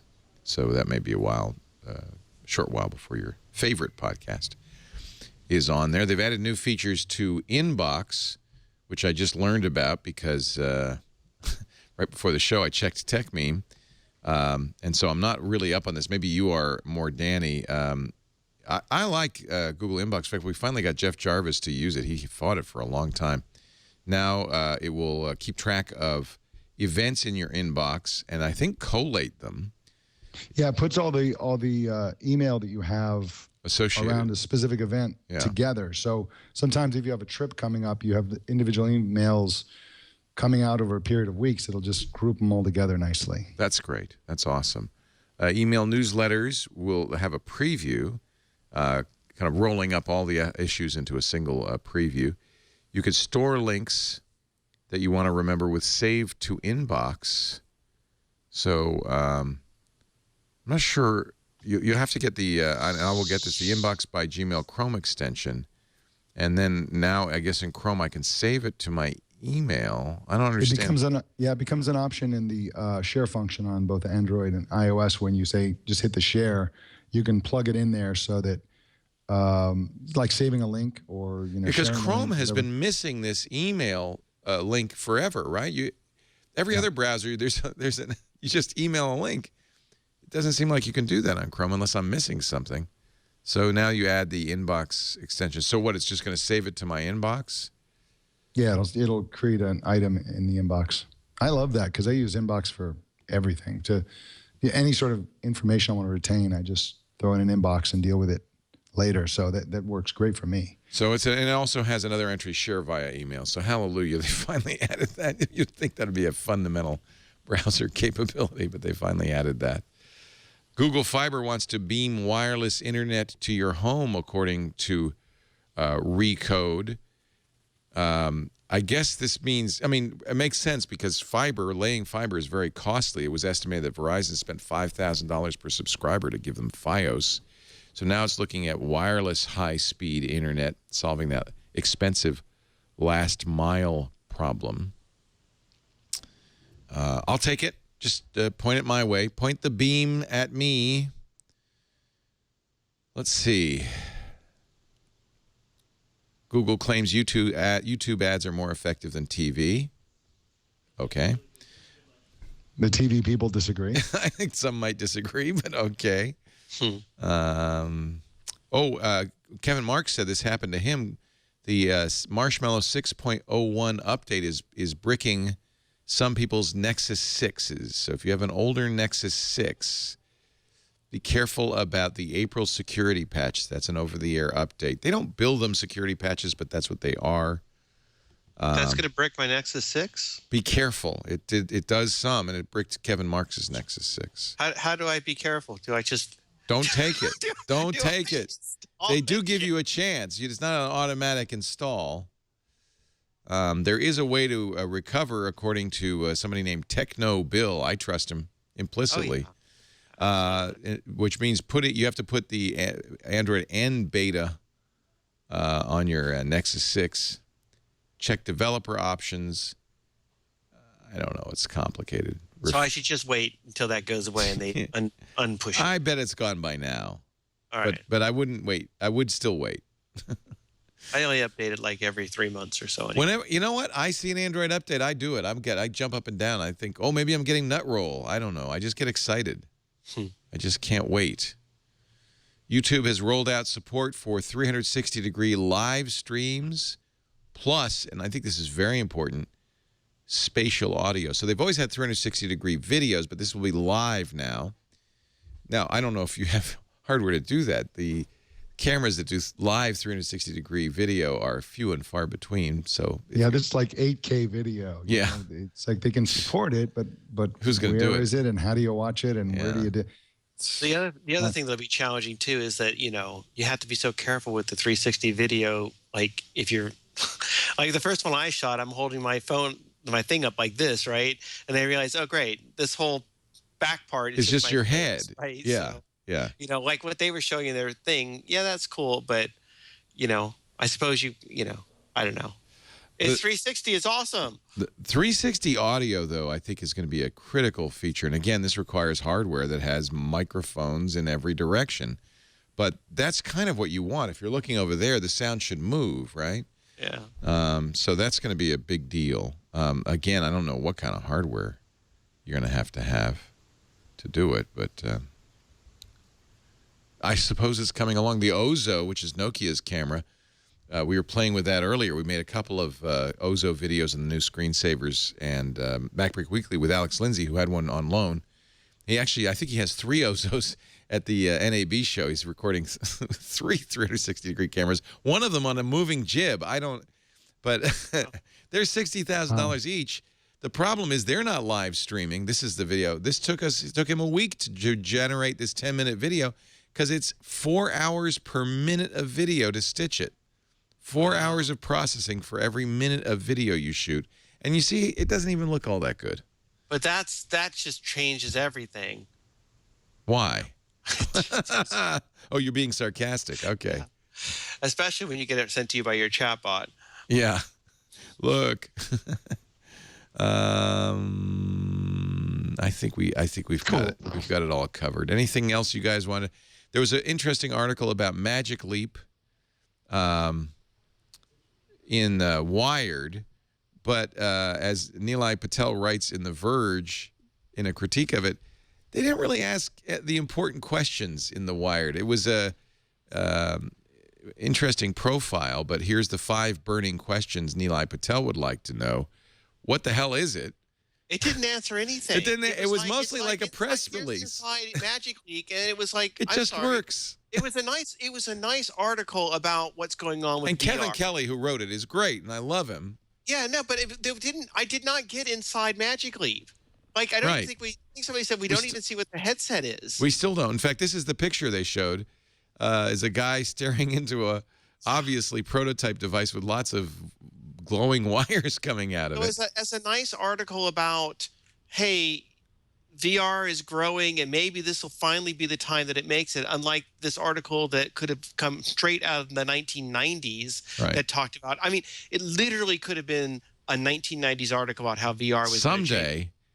But now, like, you know, the difference is people really are getting these headsets. If you have the Gear VR, like, you know, we were joking earlier, I've got 3 Gear VRs sitting around. You really can do it. And people really are kind of blown away by it. I was showing my business partner Ed the Gear VR where you have the dinosaur, and he was just like, oh. It's really, amazing. It's cool, isn't it? It really is. So but this is, go ahead. I don't put on that often. Like Magic cool. Leap is AR, of course, and they've described it, but they haven't really described how it works as glasses that are lightweight and thin, and then that somehow magically it just stuff appears in your field of view and your eye naturally focuses. They offer this video, but as Nilay says, well, but they explain nothing. What was it shot with? How is the camera focusing? Where is it focusing? Where does this stuff appear? And there's a call coming in from Google Hangouts. Is there an interface for Google Hangouts, or is this just completely a mock-up? How does it know any of this information? You know, it's and Kevin Kelly never answers any of these questions. So while we're all kind of intrigued by Magic Leap, there's still absolutely no idea of how it works. But you know, it's kind of funny that one of the impressive things about Magic Leap is their ability to prevent anybody from knowing anything. Yeah, it reminds me of... they've raised $1 billion. They've gotten Google backing. Yeah. They, according to this article, the one thing that they hinted at that was somewhat intriguing was that the main core competency of Magic Leap is unique technology that makes the 3D aspect of it incredibly believable. And so, again, we don't know what that is, how it works or anything, but the fact that they have been able to raise that much money and at the same time they have the discipline to prevent us from knowing anything about it is in a way a suggestion that this company is somewhat formidable. I mean, it's very difficult to keep those kind of secrets. Or they're Theranos. Mm. Yeah.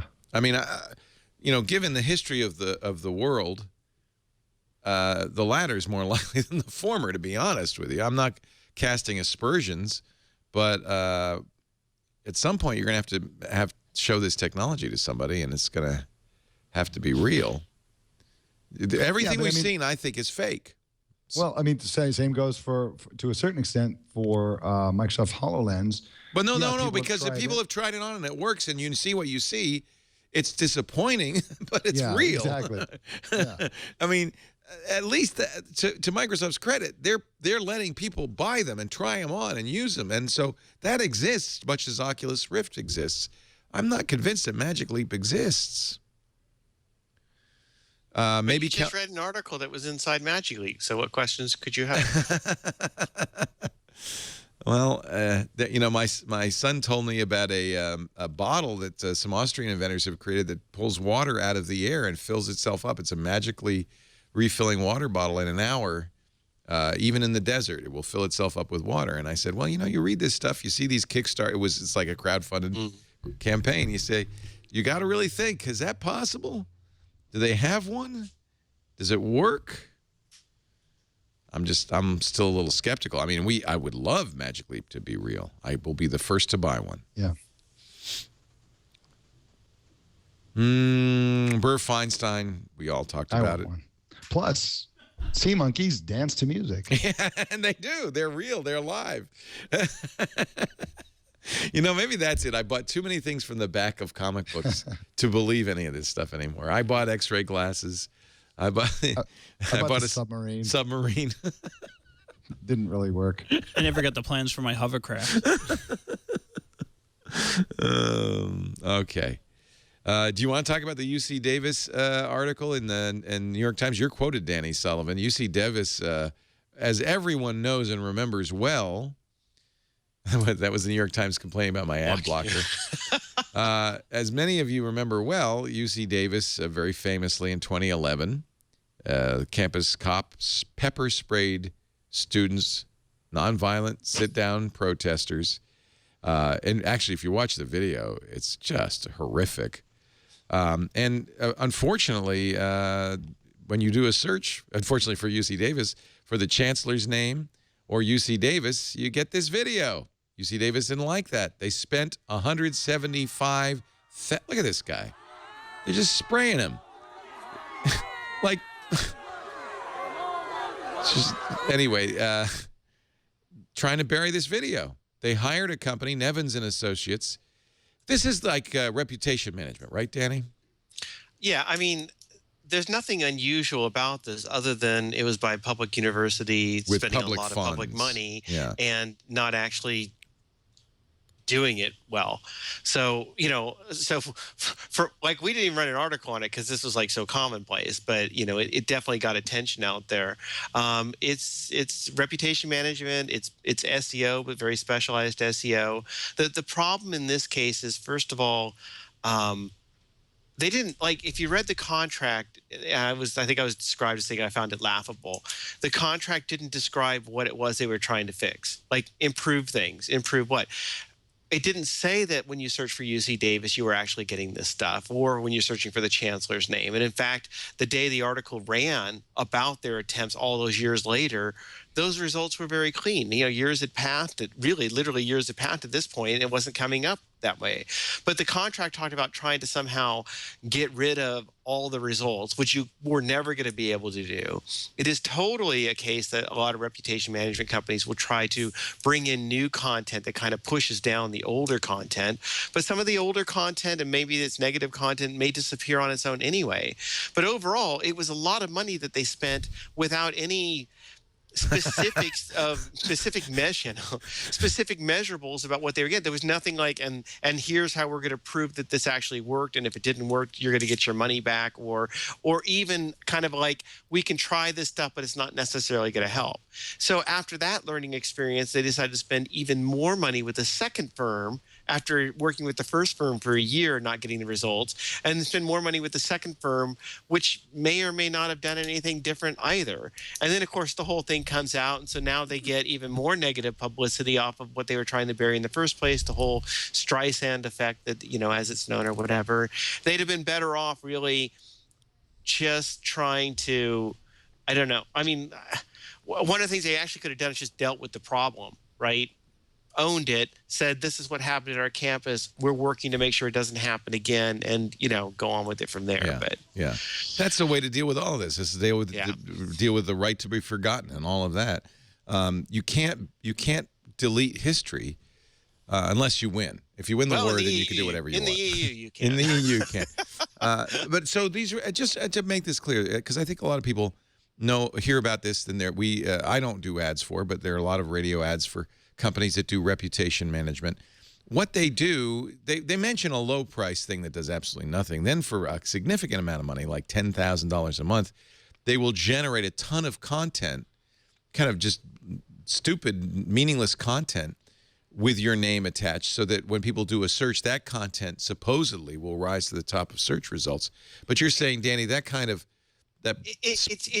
really depends on the situation. So you have some people who are private individuals who maybe have fairly unique names, and when you search for them, if let's say they had gotten arrested and it ran in a local paper, that might show up because there's just not a lot of stuff.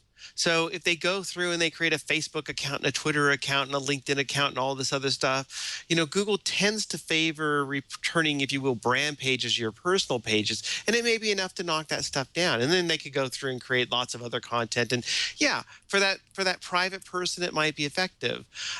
For a bigger company, it might help. It might help move it further down. Like, I haven't looked at the results for BP recently, right? But, I'm pretty sure that BP's search results are not dominated by the oil spill. I'm taking a look at them now. There's global, BP. Oh, well, I've got news results, but you're never going to get rid of the news results. But the rest of the stuff that's showing up there, they're is not dominated. And so you're always going to have, like for a brand, if there's something back in the news, the news stuff is fresh, you can't get rid of that. But yeah, it can be effective if it's done right and you're realistic about it may not always work the way that you want. And I think you're going to be even more effective if you understand that you go into the approach with not something that's so blatant, like we were trying to bury this other stuff. Right. That if Davis had embraced this as, this terrible thing happened on our campus, we were embarrassed about it, and here's the story of how we're improving it, it would have been so much more positive. Because first of all, they would have been taking positive action. Right. Instead, it just looks like you did this horrible thing, and now you're just trying to hope to get rid of it. Like nobody remembers it. So one thinks it probably had a lot more to do with the chancellor trying to protect his name than anything else. But. And just not understanding how the internet works. I mean, there's not any possible way that you can get this news story off of a search for UC Davis, because this is literally the biggest news that this university has produced in the last decade. Well, right. But it was already off. It was off the results. It was just naturally off the result. I mean, you're right. You're never going to get rid of UC Davis pepper spray if you searched for it. But when you were searching for just UC Davis, this was not dominating the results. Well, we're not dominating, but they're on the front page. One of the ways that Google search results work is that Google actually somehow tries to figure out, I'm not telling you this, Danny, right. You knew this better than I do, but it tries to understand whether something's positive or negative. And if there's lots of positive, it throws in some negative. It tries to de-filter bubble the search engine results to make sure that there's some semblance of balance. Oh, no, it doesn't do anything like that at all. Well, unless you're reading something different than I know. No, but if you look at Eli Pariser's filter bubble book, it actually addresses this mechanism.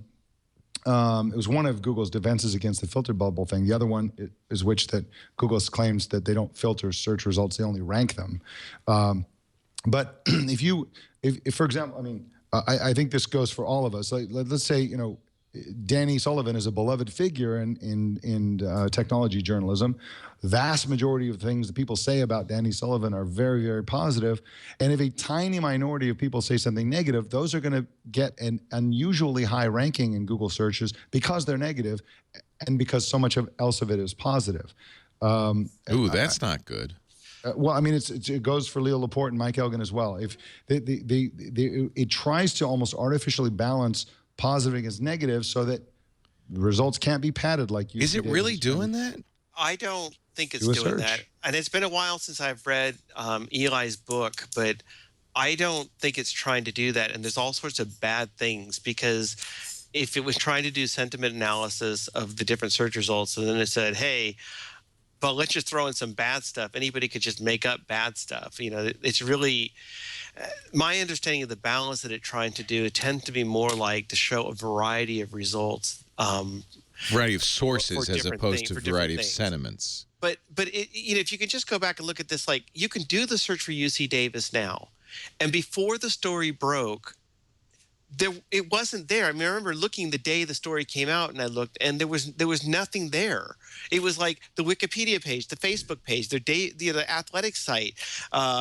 They were one of their best college ranking thing. Their YouTube page. There was no, and that's very standard for brands. If you do a search for, say, Target right now, right, or do a search for McDonald's right now, Google over the past few years has actually really shifted things so that if you're a brand, it just kind of rewards your standard stuff. There's a lot of people who hate McDonald's, right? Here I'm searching for McDonald's, and there's no don't shop at McDonald's stuff that's coming up. It kind of brings up the standard McDonald's stuff, the official McDonald's stuff. Right, exactly. Yeah. And a few years ago, you would have gotten that. Or if I search for like Diet Coke, I'm sure that's the brands that put pressure on Google to do that, right? Well, or they haven't directly done it. I think it's been a combination of Google, like, not wanting to deal with the hassles, that if they're shifting more towards favoring stuff that's officially from a brand and someone's just searching for a brand, it's less controversial. You have less people getting angry at you. But people who are looking for something bad that they've heard about it still find it, right? So, if you that's why if you go UC Davis, or even if you search for the chancellor at UC Davis, is Linda Katehi, I may not be pronouncing it right, but if you search for her on Google, her stuff was not that bad. You can see that the only real negative thing that was happening was coming up in March. It wasn't even getting to the pepper spray thing. Yeah. So they made it worse for themselves by getting into the new news stuff that was going on. We were looking at the results. It's just really messed it up because right, because they've generated all this new stuff trying to hide the news stuff that wasn't necessarily there anyway. Right. So backfired. Well, there you go. Don't mess around. Just accept what our Google overlords say about you. Well, mostly right. No, I mean it's just hard. This is really hard. It's like saying that if you were having negative stuff written about you in a newspaper, that you should just take it. No, you would probably wage a PR campaign.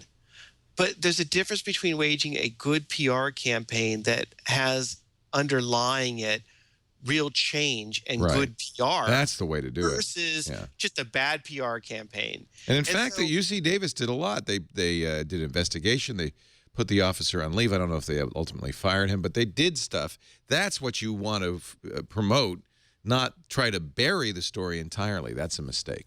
Yeah. And so, it was just, I would have been fascinated on how they actually did the research to find these companies. It was so, that's the most annoying thing, all this. It was a lot of money wasted because no one really seemed to understand what they were doing. More than wasted, yeah. Hey, good news for free speech and for Google. The Supreme Court on Monday declined to consider the challenge to Google's book scanning project. A district court had said, somewhat reluctantly, but said that that was a fair use to scan those books within the boundaries of fair use. And while the Publishers Association appealed it, they have now been rejected by the Supreme Court, which means I think finally the Google book case is over. That's the end of that. Unless there's a higher court that I don't know of. I guess they can go to the EU. Yeah.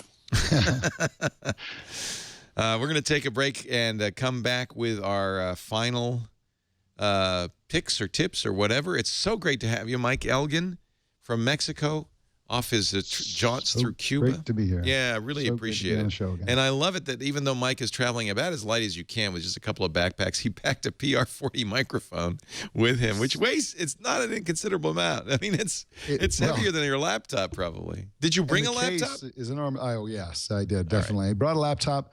Only the necessities, only the very bare necessities. So the PR40, but not. I put in storage all the stuff that goes around it, the pop filter, the stand, all of that stuff. So that's why I'm holding it.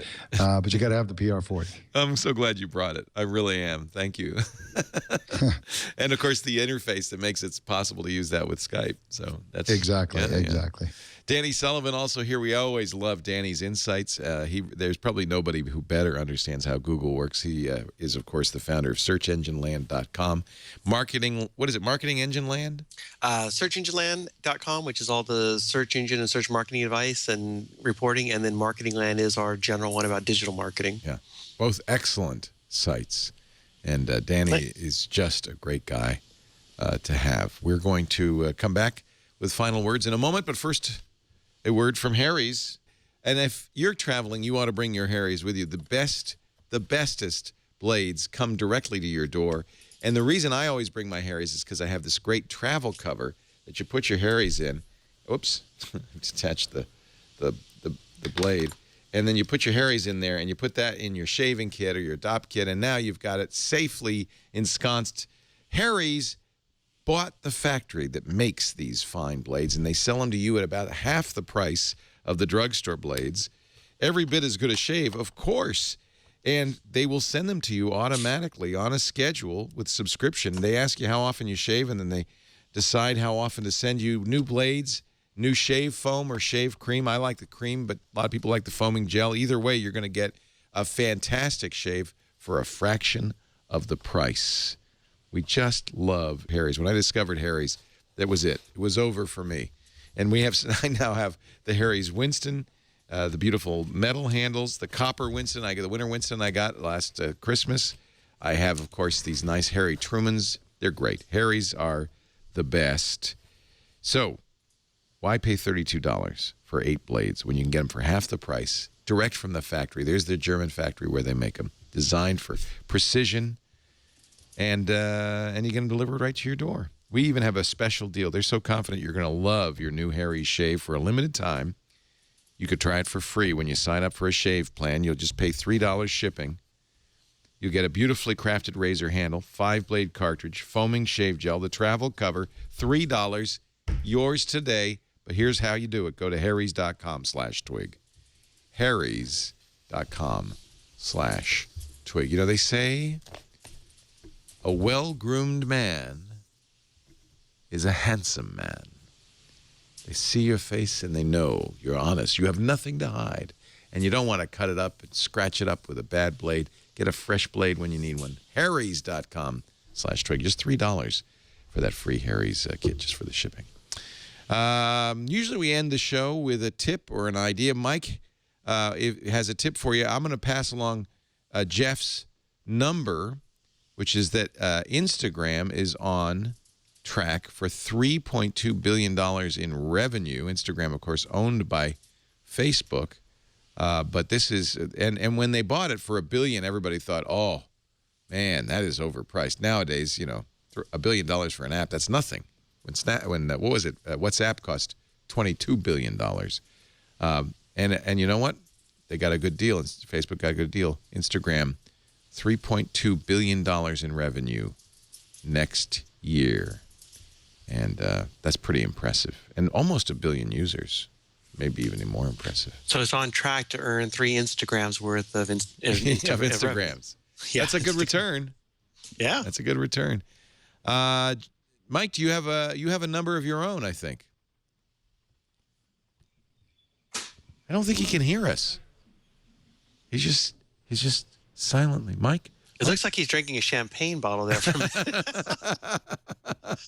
a Let's see if we can call Mike back. I Maybe. can sort of almost hear you. You know, it's amazing. Coming and going. I think my connection is weakening here. The bandwidth just made it through the end of the show. I'll just go ahead and proceed. I assume I'm doing the number of the week, which is 15.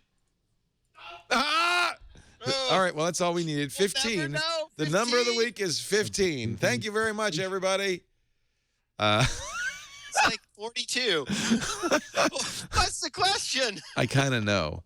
Google's going to give $15,000 to 3 screenwriters, 1 for a feature film and 2 for episodic pilots at the Tribeca Film Festival. It's the Computer Science Education and Media Program. And these pilots, I gather, will have to be about computer science, especially to inspire young people, especially girls and minorities, to do something in computer science. So good on them. $15,000 for 3 different screenwriters from Google, and they're announcing that today at the Tribeca Film Festival. Danny, do you have a tip or a number or anything you'd like to share with us? I do have a number. I was trying to think, what's the number? And I was going through search engine land, and I realized I have the number 10, which are 10 big changes in search that I wrote in an article for my 20 years in covering search, which was on Sunday. Yeah.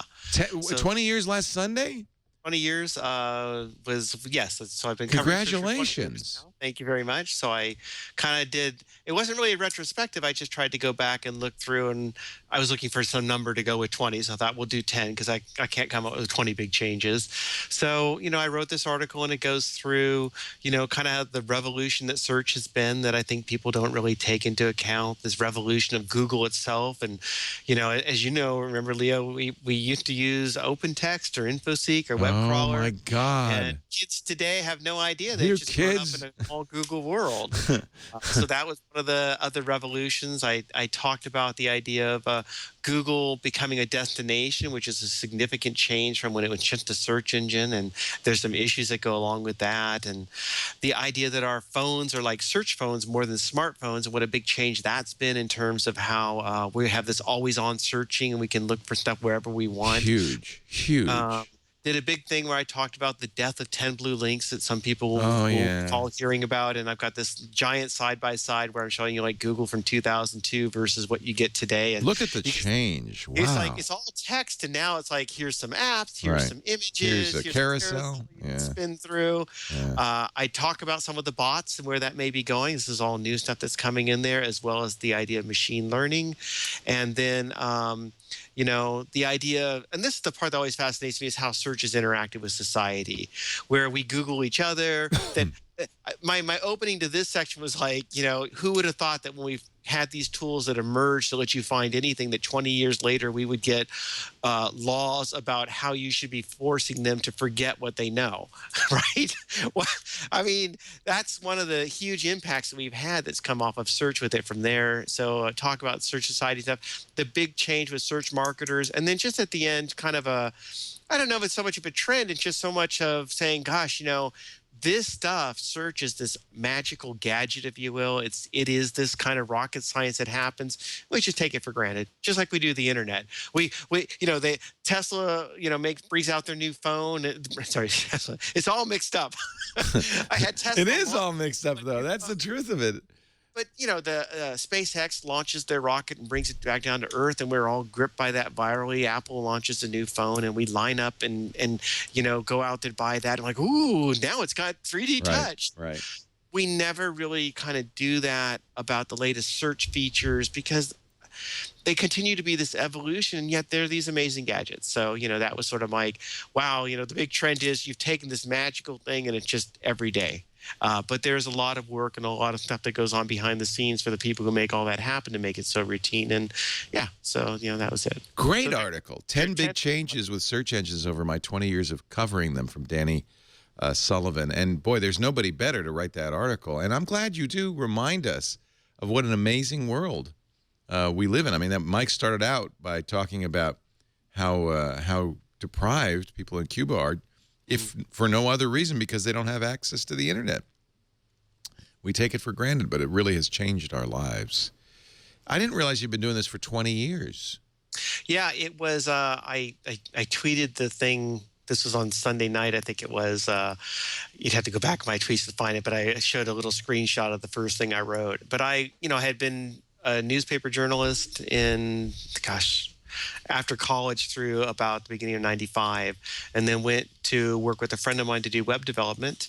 And as part of what we were doing, we were putting people online, and questions were coming about how the search engines were working. And so I spent some time researching and trying to understand what exactly were they doing, because no one really knew. They assumed everything got crawled instantly, and everything didn't get crawled instantly. People knew a little bit about meta tags and assumed that they made a difference, and mostly they didn't. And so I published all this in April 1996, the results of what I had studied over a few months of making changes to web pages, as well as an accompanying guide that I called A Webmaster's Guide to Search Engines, which was designed to say, look, you're publishing stuff on the web. This is the stuff you need to understand on how the search engines are interacting with your stuff, because they're kind of like another browser. And at the time, you'll remember, people would be like, I got to make sure it works for, Mosaic, and I got to make sure it works well Firefox, which is new, and I got to make sure it works well for this. I guess Internet Explorer is coming out, and I was arguing to people, you also need to make sure things work for search engines, because they see some things, they don't see other things, and that kind of launched me on a new career that I hadn't anticipated. Isn't that exciting? And you know what? What a great beat, really, and you've made yourself the expert in it, which is, I think, really, really fortunate. Follow Danny on Twitter if you're not, at Danny Sullivan. Lots of great tweets all the time, but Sunday's tweet. Although it's Wednesday Fun Day, so it's the happy hour that we'll be going to soon. So today's tweets will probably become somewhat inebriated in a bit. Even better. We'll look forward to it. You actually, what you do, which is great, is you link to a lot of other things that pique your interest. And it makes it, I think, a really this is kind of what the best of Twitter can be, is somebody who curates a lot of great content in his feed, and so he's absolutely worth following. Cool, thank you. Danny, at Danny Sullivan on Twitter. Of course, you want to follow Mike Elgan, and when I say follow, I mean follow. This guy is a traveling man. He is all over the place, and he's in Mexico right now. At Google Plus too, Mike Elgan. And, of course, on Facebook as well. We have Mike back. Yeah. And Twitter. And becoming nomad. If you're interested in digital nomad, the digital nomad lifestyle, I got some interesting stuff in there. I have detailed list of every piece of gear that I use, because I get a lot of questions about what kind of backpack to use, what kind of, and so it's all there for anybody who's interested. That is actually a really great page on the site, becomingnomad.com. Next time, pick somebody with even better internet. Wow. Yeah. He's getting better. He's getting there. At least he's got internet now. Yep. I think I'm going to go to South Korea next. There you go. Internet is so fast that, yeah. Yeah, it's great to see you, Mike, however blurry. It really is great to see you again. And I've been following your travels with great interest. Continue to post, and we'll continue to read them. Thanks to Danny Sullivan, Mike Elgan. Thanks to Jeff Jarvis. Couldn't stay with us because his connection in Germany was so bad. That's all right. I'm sure he wanted to go to bed anyway. He'll be back next week, as we will as well. 3 p.m. Pacific, 6 p.m. Eastern. I'm sorry, 1:30 p.m. Pacific, 4:30 p.m. Eastern Time, 20:30 UTC every Wednesday. We do This Week in Google, This Week in Everything. It's the place where all the stories go. They all end at the end. It's kind of like the end of the downhill slope from the week, my week, because it's my last show of the week. And I get everything in that I want to talk about. And I'm glad you watch. If you would like to watch live, you can do so. If not, though, on-demand audio and video always available after the fact at twit.tv/twig or from your finest podcast aggregators. We are going to go to TNT next. They're still in Las Vegas at NAB. I think it's our last broadcast from Las Vegas, if I'm correct, as they wind down the NAB show. I will be back Saturday with the tech guy and the new screensavers. Megan Maroney will be my co-host on Saturday. And don't forget the return of Kate Botello, first weekend in May. Kate is going to be flying out from Michigan to join us for our 1-year anniversary of the new screensavers and our 18th anniversary of the original screensavers, May 11th, 1998. So I've been doing this almost as long as you've been doing Search, Danny. It's great to see y'all. Thanks for joining us. We'll see you next time. on This Week at Thank you, Google. everybody. Bye-bye. Bye.